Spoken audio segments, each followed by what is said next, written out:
Good evening to one and all. Today we'll be talking about one important topic, that is Trump, tariff and trade in pursuit of self-reliance.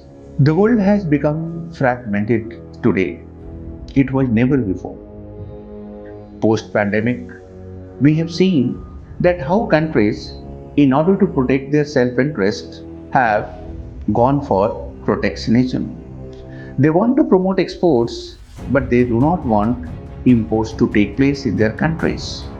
So, anyway, today self interest prevails. So, in this context, today we'll be discussing about this particular topic.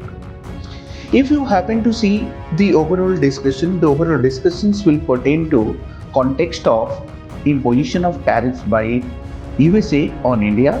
Second important point we'll be discussing about, we'll also be looking into conceptual background of the topic, because in order to understand the topic, you need to understand the concepts. Third important point we'll be talking about, we need to understand the US point of view also, as the world is talking about only criticizing USA, but unless and until we try to understand the US point of view, this will not work. Next important point, we'll also be talking about challenges before India, because when USA will be imposing tariffs on India, we need to understand what challenges India and Indian markets will be facing. Then also we'll be talking about why this additional 25% tariff only on India, why not on China? So we'll also be talking about discriminatory tariffs. We'll also be talking about role of international institutions, because when the countries after countries are taking retaliatory measures, the role of international institutions like WTO becomes important, and under this situation, it becomes very important to understand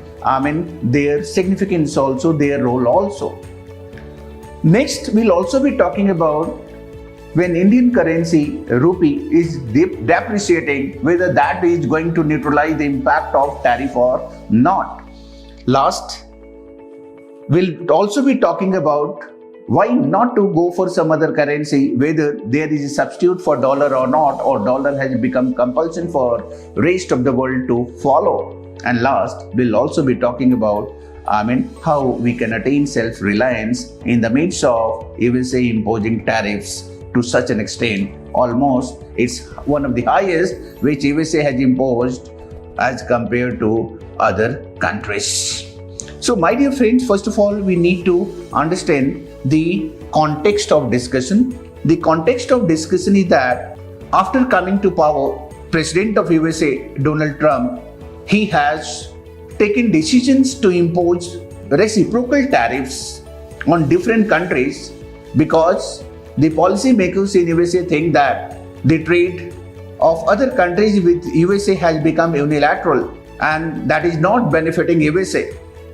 And if you look at the political manifesto of Donald Trump, then he has promised to make America great again, but we have never thought that this way he'll be making America at the cost of undermining the global growth and undermining growth of rest of the world.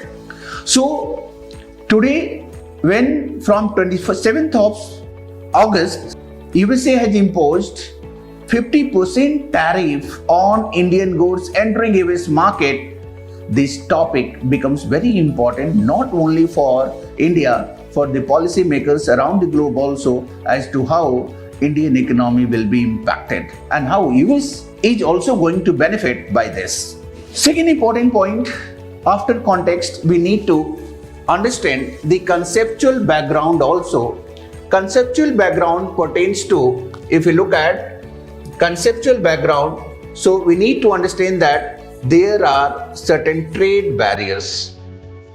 Trade barriers. Trade barriers can be of two types. It can be tariff barriers and it can be non-tariff barriers. So if we will be looking at tariff barriers, so we can see that imposing import duty can be one of the example of tariff barriers, while there can be different types of non-tariff barriers which restricts trade, and that can be import quota, that can be giving subsidy to your producers. There can be environmental and labor regulations, labor regulations. There can be VER also, that is voluntary export restraint. So these are different form of trade barriers which can restrict international trade.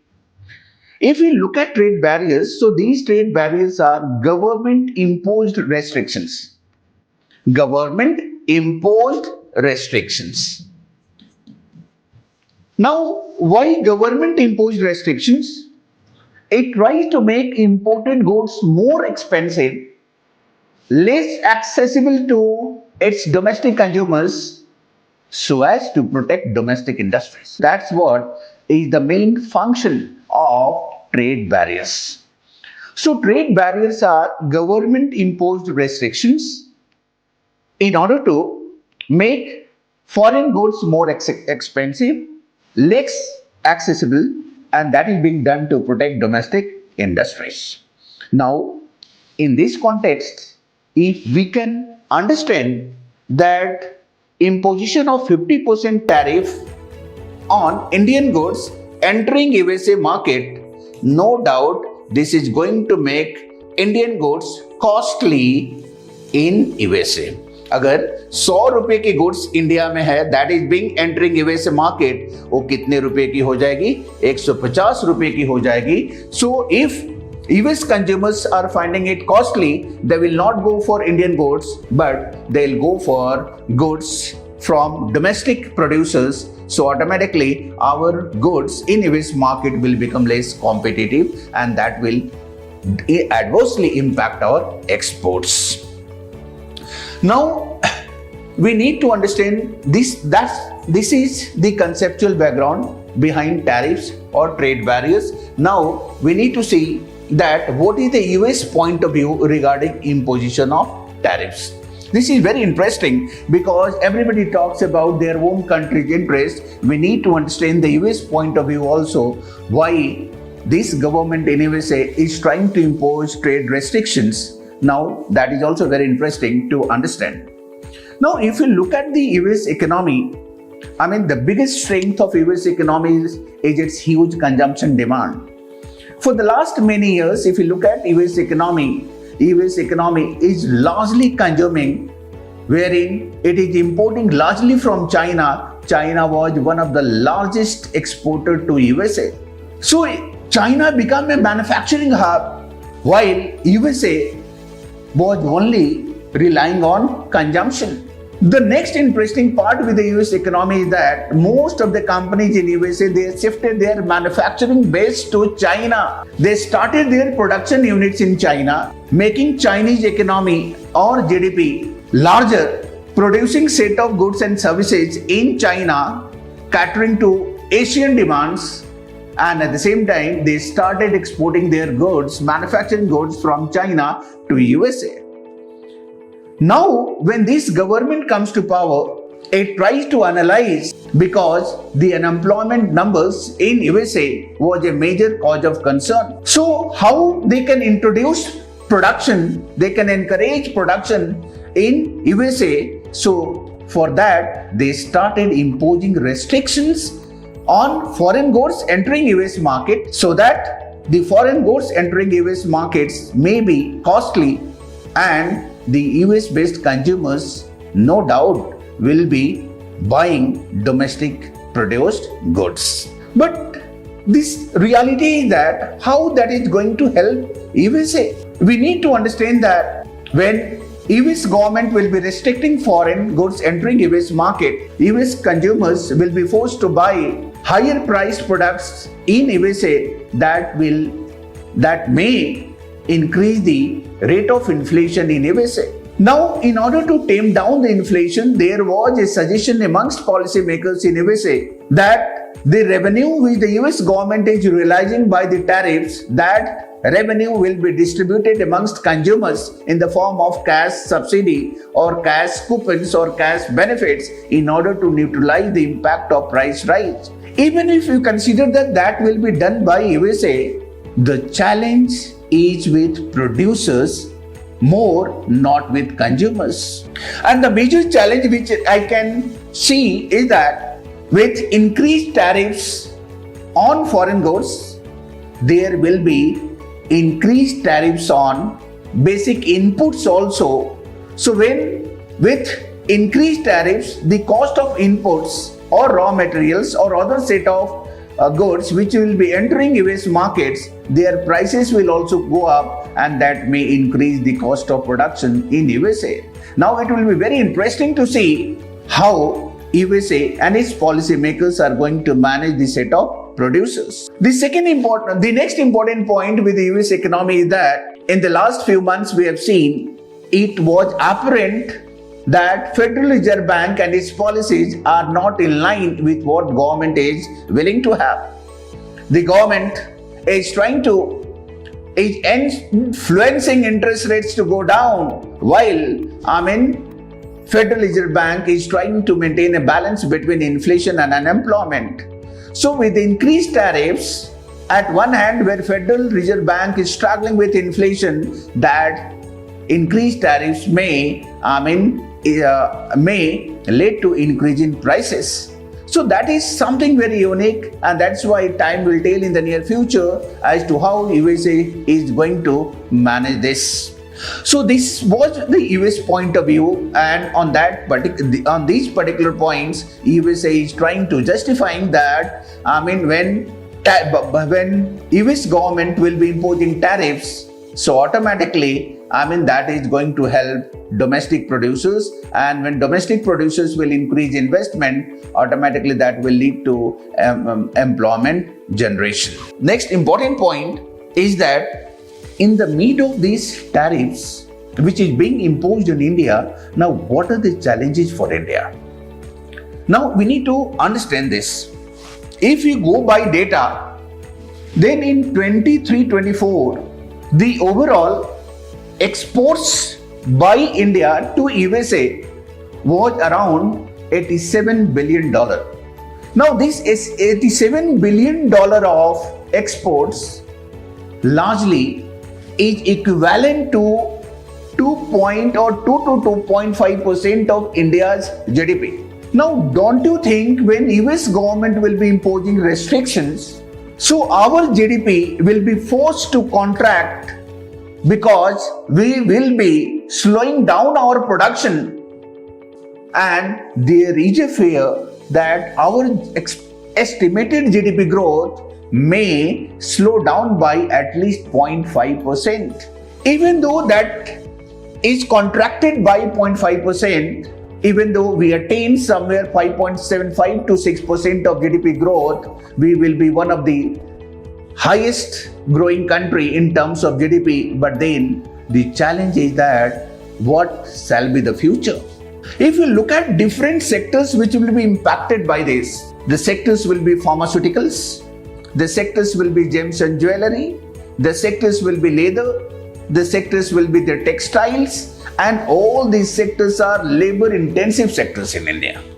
Now when these sectors will be impacted, there is also a fear that this may lead to increase in unemployment numbers in India. The next important challenge here is that if you look at leather and textiles, India has been competing with Bangladesh and Vietnam. US government has imposed less tariffs on Bangladesh and Vietnam. So automatically it might happen that our leather and textile goods may not be that much competitive in US market as compared to Bangladesh and Vietnam. It means we will be losing our market share to Bangladesh and Vietnam. Next important challenge will be that while trading with USA, India was always having a trade surplus of around $40 billion approx. Now when there will be trade restrictions, so automatically that will somewhere or the other will be influencing our foreign exchange reserves also. So these are largely challenges which are apparent now. And there is one more challenge also which India may face if the conflicts between trade war or tariff war between India and USA is escalated to a higher level, there is a chance that USA may restrict services of IT and IT enabled, and that will completely influence our IT sector, which largely contributes to service growth. So that's what, according to me, will be the challenges being faced by Indian economy. Now we need to understand that why USA has imposed discriminatory tariffs. At one hand, USA is saying that India is funding Ukraine war by purchasing crude oil from Russia. Then why USA is not bothered to impose such sanctions on European countries, impose such sanctions on China, and USA itself is a larger importer of different products from Russia. So this is also very, very important. First of all, we need to understand that why India, why it has imposed 25% additional tariffs on India. First of all, we'll try to understand why India, and then in the next round, we'll be talking about why not China. Now, this is very, very interesting, and we need to understand the different dots which are responsible why we are facing, additional tariffs of 25%. Now, if you look at India becoming member of BRICS, there was a discussion amongst BRICS nations that they will be going for their own currency called BRIC currency. Although India has never favored such currency against USA, but USA always was having opinion that this step of having BRICS currency is against dollarization. And President Trump has also said that any attempt by BRIC nations for de-dollarization, any move in favor of de-dollarization will be any move by BRICS countries for de-dollarization will lead to additional tariffs by USA on these particular countries. The second important dot which I can point it out is that there have been multiple claims by USA that President Trump brokered the ceasefire between India-Pakistan during Operation Sindoor, which has been totally rejected by Indian government. This might have angered USA. The third important dot which I can find it out is that while returning from G20 summit in Canada, our Prime Minister got an invite from USA President to halt in Washington, which was rejected on certain strategic regions by India. The next important dot which I can find it out is that we are fourth largest economy in the world. In the coming months will be the third largest economy. No doubt, अभी तक हम झुककर बात करते थे, अब कंधे से कंधे मिलाकर खड़े हैं. Tomorrow there will be eye to eye contact also. Now, how it is possible that a third largest economy will be bowing down in front of USA or any country on one account or another? So somewhere this rise in Indian economic growth is a very crucial point where no Western countries like.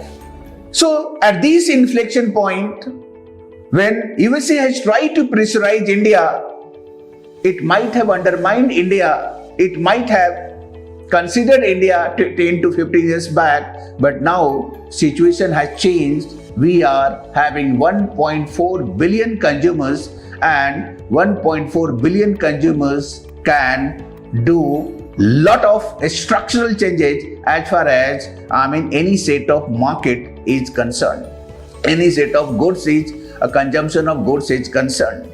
So these are the reasons why USA imposed additional 25% tariff, because it might have thought that pressurizing India will somewhere or the other, when India will go down against such pressures, Russia will be forced to end wars with Ukraine. But our government is very clear about it, as our foreign policy measures, our foreign relations have nothing to do with Russia. We are an independent nation.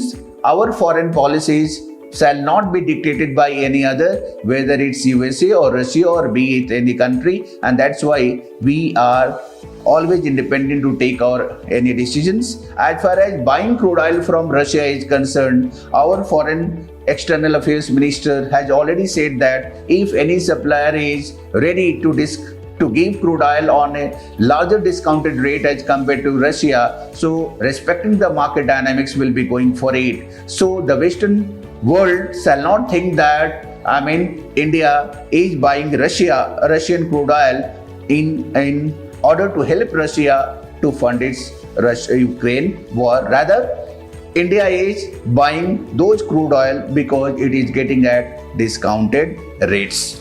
My dear friends, we also need to understand that why such tariffs, even though China is purchasing crude oil from Russia, why such sanctions are not imposed on China. In the last month, if you could see that total tariffs imposed by USA on Chinese goods almost touched 140 to 150%. China reacted against it, started taking retaliatory measures, and in those retaliatory measures, it stopped the export of critical minerals to USA, and that halted the production of defense equipments in USA, particularly in case of Boeing. That forced US government to reduce these higher set of tariffs, and that forced USA to come on negotiating table with China. The larger reserves of critical minerals is with China,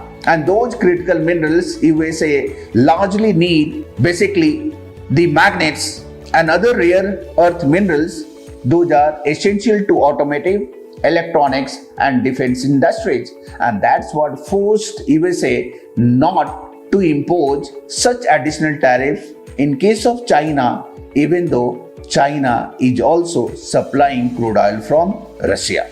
Now, next discussion will be related to that if countries like USA are imposing tariffs to such an extent, what are the role of international institutions, particularly WTO? Now, if we analyze the role of international institutions, so even though USA try to justify these tariffs by giving the national interest, this is totally against WTO rules and regulations. It's complete violation, but the problem is that who will bail the cat? Because these institutions, IMF, World Bank or WTO, these were never an independent institutions working solely for the global interest.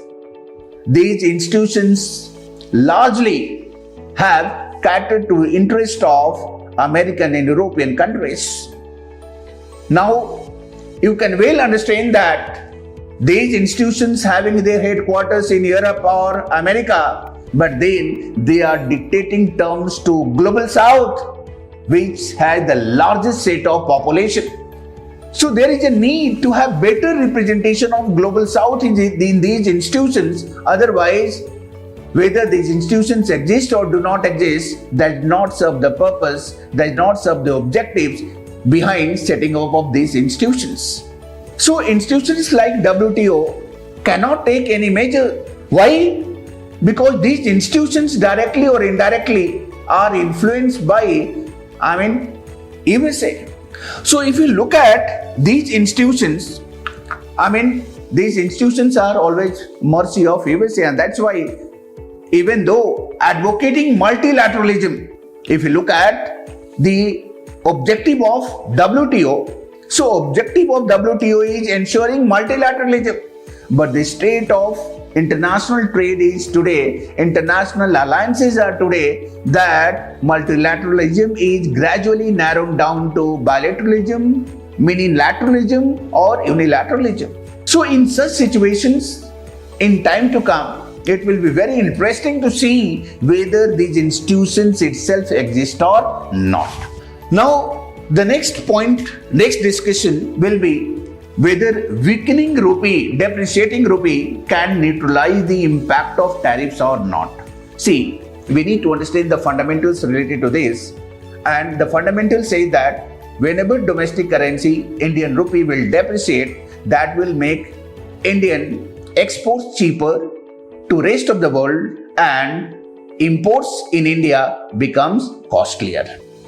But one of the important aspect here is that with depreciating rupee, to what extent imports will become costly and to what extent exports will become cheaper and exports demand will increase or not increase, it all together depends upon elastic nature of goods or inelastic nature of goods which we export or import. So it becomes very difficult as on date to say that depreciating of rupee can neutralize the impact. See, if the increase in tariffs would have been 10%, 15%, to that extent we can say that depreciation of our currency can neutralize the impact to certain extent. But now when the tariffs have been increased to 50%, now there is no way out where we can say that our depreciation of Indian rupee will neutralize the impact of tariff. So we need to understand that we have to face the consequences, and even though our currency depreciate, that is not going to neutralize the impact of imposition of tariffs. Now, next point we need to discuss: if USA is undermining global economic growth, is undermining global trade, is undermining growth of rest of the economies, then why we need to adopt dollar as an international currency, and what we can see that whether there is a substitute or not. Now this is very interesting. Dollar is not a compulsion. Dollar is compulsion because of the fact that we are not able to find it out a right substitute for dollar. Now when we are accepting dollar as international currency, there are certain reasons. The reasons are that a strength of any currency depends upon a strength of any economy, US being the largest economy in the world. Apart from largest economy in the world, in terms of, if you look at USA in terms of its trade volume value, its investment in other countries, its strategic alliance partners. So if you look at those, considering those, we are bound to accept dollar as international currency. As compared to rest of the world, if we look at dollar, so dollar is a currency which follows principles of IMF, which may not be the case with other set of currency. So if there is no alternative as on date wherein we can accept another currency in place of as a substitute to dollar. Number one, in having confidence in a particular currency for global acceptance as a payment for international trade, the economy of that country need to be very strong, and that's what USA is, because as I already told you, its huge consumption demand.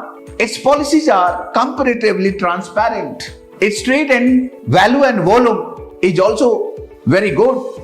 So all these makes dollar a compulsion to be an international currency. If we think of getting a substitute, so let's consider Chinese currency, renminbi, to be a substitute of USA, but whether we need to understand the economy also and the fundamentals related to acceptance of renminbi as international currency. Chinese policies have never been 100% transparent. The data which we get about Chinese economy, there is a fear that whether those data are true, authentic, rational, or those data are manipulated. China itself has completely manipulated its exchange rate, manipulated its currency in order to have a favorable export, competitive exports. So China itself has never followed a free floating exchange rate. China most of the time is considered authoritarian by international investors. So in such a situation, how do you think that the global world will be accepting renminbi as international currency? Apart from few reliable partners of China, we cannot see China and its acceptability to the rest of the world. Now the second alternative for dollar will be euro, but before 2010, it was always discussed amongst intellectuals that euro in the near future can be a substitute for dollar. But after 2010, there were larger European debt crisis. Most of the economies in European countries faced GDP contraction. The economy was in trouble, and when the economies were in trouble, there was a question mark on stability of euro as a currency also. Today also, if you look at European economies, those who have accepted euro as currency, they are not doing that well. So that does not make sense where the world will be going for euro as a substitute for international trade. And that's what, as I told you, that dollar, we cannot say dollar is truly compulsion, but since there are no good substitutes for dollar, we do not have any other choice rather than to accept dollar as international currency. Now we'll be talking about the last part of our discussion, and that discussion will be pertaining to in pursuit of self-reliance. Now, as a country, when different countries are imposing restrictions on India, so apart from other set of strategies, diversifying markets, diversifying products, having bilateral trade agreements with our strategic partners. Besides all these things, India also look forward to become a self-reliant economy. In order to become self-reliant economy, I always advise that the youths in India need first of all to become self-reliant. And how these youths can become self-reliant? Wherein we can develop capabilities. We need to reskill them. We need to upskill them. We need to ensure that they are not only becoming productive to the society, but becoming productive to the economy. We need to ensure that the set of institutions and organizations which we do have also become self-reliant. And when Indian youths, institutions governing Indian youths become self-reliant, there is no doubt wherein India cannot become self-reliant.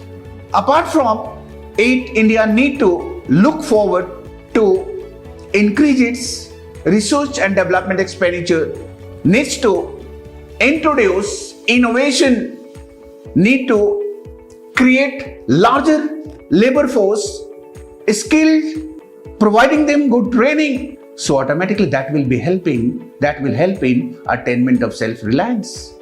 An economy can never be self-reliant wherein the different sectors of the economy are self-reliant. Today, there is also a need that how the agriculture sector can be reliant.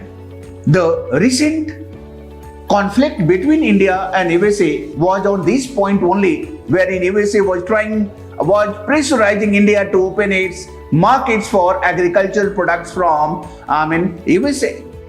We know that our farmers, our producers may not be able to compete with agricultural producers in USA, and that's why government, in order to protect the interest of Indian farmers, did not bow down with those pressures. There are multiple structural challenges being faced by Indian agriculture.